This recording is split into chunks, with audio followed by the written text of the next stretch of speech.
अब इलेक्शन का तो शोर मच गया। नवाज शरीफ साहब की वापसी का भी शोर मचा हुआ है, जाना भी पड़ा है उनको फौरन तौर पे, एक बयान भी आया है।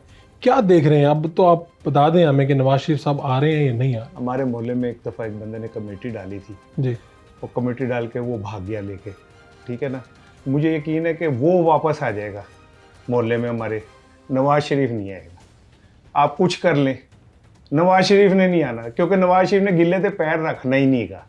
उन्हें जब तक आप ये कुरान चुक के कस्में खा के नहीं कह देंगे ना कि अल्लाह दी कसमें तुसी आओगे, सीधे वजीर आजम हाउस आओगे, वहां बैठेंगे और सब लोग खड़े होंगे और आपको सलूट करेंगे, तब तक वो नहीं आएंगे। क्या वजह है? अभी अभी क्या नजर मैं आ रहा ये है? समझता हूँ कि मियाँ साहब, अच्छा इसमें कुछ चीज़ें जेन्युइनली मैं उनके हक में हूँ कि उन्होंने 2 दफ़ा कोशिश की, यहाँ आए, जेल गए, ठीक है, और 2 दफ़ा उन्होंने पाकिस्तान वापस, लेकिन क्या हुआ? कौन खड़ा हुआ उनके साथ? एक बंदा नहीं खड़ा हुआ। उनका भाई नहीं पहुंचे एयरपोर्ट उन्हें लेने, उनका भतीजा नहीं पहुंचे एयरपोर्ट लेने, वो दोनों माल रोड पे लोगों को आइसक्रीमों के गिर्द घुमाते रहे। तो मियाँ साहब भी इंसान है ना, और फिर माशाल्लाह उनकी उम्र मतलब काफ़ी हो गई है, बीमार भी हैं। वो बीमारी उनके लंदन वाले डॉक्टर भी ठीक नहीं कर पाए, दुनिया का कोई डॉक्टर वो नामालूम बीमारी ठीक नहीं कर पाता। तो ऐसे हालात में वो आगे फिर जेल चले जाएं और जाके फिर वो बैठ जाए, और फिर उन्हें फ्यूचर का भी ना पता हो, तो वो क्यों आएंगे? आपको लगता है कि ये जो शहबाज शरीफ और वो मरीम नवाज वहाँ पर जा रहे हैं, गए हैं, तो इसकी पीछे वजह उनका एक बयान है जो उन्होंने बयान दिया, या कुछ और लगता है? 2 चीज़ें हैं जी। एक तो बयान है, डेफिनेटली उन्होंने फिर बयान देके अपने लिए एक नई मुश्किल खड़ी कर दी। एस्टेब्लिशमेंट नाराज हुई इस नाराज हुई। दूसरा ये कि ये जो नैब केसेस खुल गए और वो आते हैं तो उन्हें नैब केसेस का भी सामना करना पड़ेगा ना, ठीक है। और दूसरी चीज़ ये देखें, मैं नवाज शरीफ का सबसे बड़ा नाक़िद हूँ पाकिस्तान में, लेकिन ये बात तय है कि वो सिविल सुपरमेसी के लिए बात करते, ठीक है ना।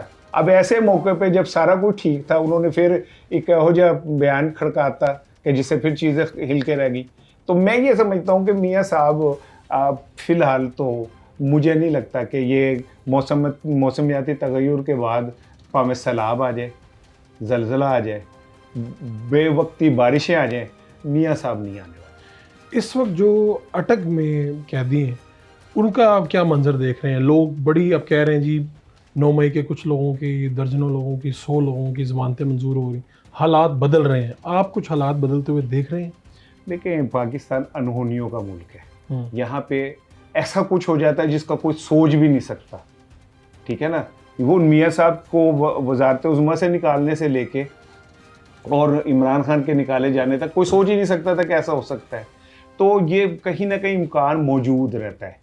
और दूसरी चीज़ ये कि चूँकि हमने फ़ैसले अपने बैरूनी ममालिक के दबाव पे करने होते हैं, वहीं सऊदी अरब ले गया नवाज शरीफ को निकाल के, अब फिर ले गए, तो कहीं ना कहीं तो कहीं उसकी भी से होगी ना, कासिम के अबू की भी।